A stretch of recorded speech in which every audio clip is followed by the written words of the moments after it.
Madame, Monsieur, bonjour et bienvenue. Il est 10 heures, c'est l'heure du point du jour au Covid. Ici au ministère de la Santé, nous sommes en compagnie du docteur El Hadj Mamadou Ndiaye qui va tout de suite vous faire le point de la situation Covid dans notre pays. kon nag mbokku téléspectateurs ñu ngi leen di nuyu di leen gërëm di leen sant bu baax a baax ci seen teewaay fii ci télévision nationale ñu ngi fii ci ministère de la Santé 10 heures jot na kon nag jot na docteur El Hadj Mamadou Ndiaye directeur de la prévention teew fii ngir wax leen feebar bi tey maanaam mbas mi naka la fi toll tey ci sunu réew. Bonjour, je m'en vais vous faire la lecture du communiqué numéro 629 du ministère de la Santé et de l'Action sociale de ce samedi 20 novembre 2021. Le ministère de la Santé et de l'Action sociale a reçu les résultats des examens virologiques ci-après. Sur 1330 tests réalisés, aucun cas n'est revenu positif. Les cas positifs n'ont pas donc été répertoriés. Nous avons donc aujourd'hui 0 cas. Et toujours dans le bilan du jour, il est à noter qu'aucun cas guéri n'a également été déclaré au niveau des malades suivis dans les structures hospitalières, mais également suivis à domicile. Il est à relever cependant que 3 cas graves sont pris en charge dans nos services de réanimation. Aucun décès n'a été enregistré le vendredi 19 novembre 2021. L'état de santé des autres patients suivis dans les domiciles et ou hospitalisés est jugé stable. À ce jour donc, 73 965 cas ont été déclarés positifs, dont 72 073 guéris, 1883 décédés et donc 8 patients encore sous traitement. Le ministère de la Santé et de l'Action sociale souhaite un prompt rétablissement aux patients encore retenus dans nos services et à ceux qui sont également suivis dans les domiciles. Le ministère de la Santé et de l'Action sociale informe par ailleurs que depuis le début de la campagne de vaccination contre la COVID-19, 1 314 819 personnes ont été vaccinées sur l'étendue du territoire national. Le ministère de la Santé et de l'Action sociale exhorte les populations au respect strict des mesures de prévention individuelle et collective, tout en leur faisant les recommandations du jour, notamment prenez soin de vous, de vos proches et de la communauté, et veillez sur les conseils de ce matin axés autour du port correct de masque, bien ajusté couvrant la bouche et le nez, le lavage fréquent et régulier des mains à l'eau et au savon ou l'usage de gel de qualité pour la désinfection de vos mains. Il est également rappelé aux personnes non encore vaccinées d'aller le faire au niveau des lieux de vaccination désignés. Après avoir été vaccinés, de conserver soigneusement leur carte de vaccination. Ne pas oublier le rendez-vous pour la seconde dose. Veillez toujours à respecter les mesures barrières comme tous. Et enfin, nous rappelons également que la vaccination est gratuite sur l'étendue du territoire national. Je vous remercie de votre attention. Assalamu alaikum mbokk yi. Ma jottali leen communiqué bi bàyyeekoo ministère de la Santé et de l'Action sociale tey bésu gaaw ñaar fukki fan ci novembre biñ nekk. Ministère de la Santé et de l'Action sociale jot na résultat examen virologique yi may waajal ci junni ak ñett téeméer ak fanweeri test yi ñu def amul kenn ku am doomu jàngoro ji. Toujours ñu xamal leen ne ci bilan tey bi amul kenn ki nga xam ne tamit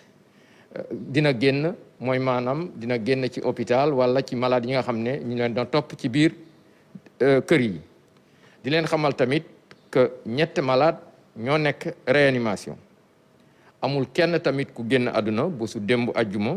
fukki fan ak juróom-ñeent ci weeru novembre ñu nekk. Ñeneen ñi nga xam ne ñu ngi entré hôpital ak ñi nga xam ne ñu leen topp ci biir kër yi ñu ngi am tan. Ci bésu tey dalee ko ci kaa bu njëkk ba Sénégal wàññi na juróom-ñaar fukki junni ak ñett yu teg juróom-ñeent téeméer ak juróom-benn fukk ak juróom ci ñi nga xam ne ñoo jot doomu jàngoro ji. Ci ñooñu juróom-ñaar fukki junni ak ñaar yu toftal juróom-ñaar fukki ak ñett wér nañ si junni ak juróom-ñetti téeméer ak juróom-ñetti fukk ak ñett ñoo ñàkk seen bakkan mu des ci lalu hôpital yi ak malade yi nga xam ne ñu leen topp ci biir kër yi juróom-ñetti malade. Ministère de la santé et de l'action sociale mu ngi ñaanal ñooñu des hôpital ak ñi nga xam ne ñu leen topp ci biir kër yi yàlla may leen tan ba ñu génn ak jàmm. Ministère de la santé et de l'action sociale mu ngi leen di xamal tamit que bi campagne vaccination bi dooree ba léegi ñu jot a ñàkku ñu ngi toll ci 1 million ak ñetti téeméeri junni ak fukk ak ñeent yu teg juróom-ñetti téeméer ak fukk ak juróom-ñeent ci nga xam ne jot nañ ci ñàkku yi ni mu waree. Ministère de la santé et de l'action sociale mu ngi woo askan wi ñu gën a sàmmonte ak digle yi ñuy joxe bés bu nekk di leen wax na ngeen aar seen bopp aar seen i njaboot aarale askan wi di bàyyi xel ci mbir mi di sol seen i masque ni mu waree masque dafa war a muur gémmiñ ak bakkan di raxas seen i loxo saa su nekk ndox ak saabu wala di jëfandikoo gel yu ànd ak qualité di fàttali tamit ñi nga xam ne jotaguñu ñàkku nañu dem ci bërëbu ñàkkukaay yi bu ñàkkoo ba pare nañu denc seen i carte de vaccination bañ a fàtte seen rendez-vous ngir mun a tollanti te nañu wéy tamit di sàmmonte ak digle yi ñuy joxe bés bu nekk di leen fàttali tamit que vaccination bi mooy maanaam ñàkku yi foo munte dem ci Sénégal doo fay dërëm. Ministère de la santé et de l'action sociale mu ngi leen di sant di leen gërëm wasalaam. Voilà, donc c'était le point du jour, la situation du jour avec le docteur El Hadj Mamadou Ndiaye. Aujourd'hui, 0 cas positif enregistré, il y a 0 guéri et 0 décès. Donc, on ne va pas encore applaudir parce qu'il y a encore 8 personnes qui sont encore sous traitement. Nous ñaan yàlla comme ni mu ko waxee que du vraiment ñu génn si jàmm ak salaam. Ñu gis ne tamit démb nit ñi bërëbu jullekaay yu bëri macha allah tàmbale na ubbiwaat na nit ñaa ngi dem ndax namoon nañ ko lool waaye foog mu am lu mu àndal maanaam ay mesures yoo xam ne foog ñu taxawal ko ñu ngi dégg sax ci information fële ci grande mosquée ñu ngi naan est-ce que duñ fa dafa ay points pour vaccination lan nga nu mën a wax ci loolu ndax yéen a ngi ci xalaat. jërëjëf Ramata di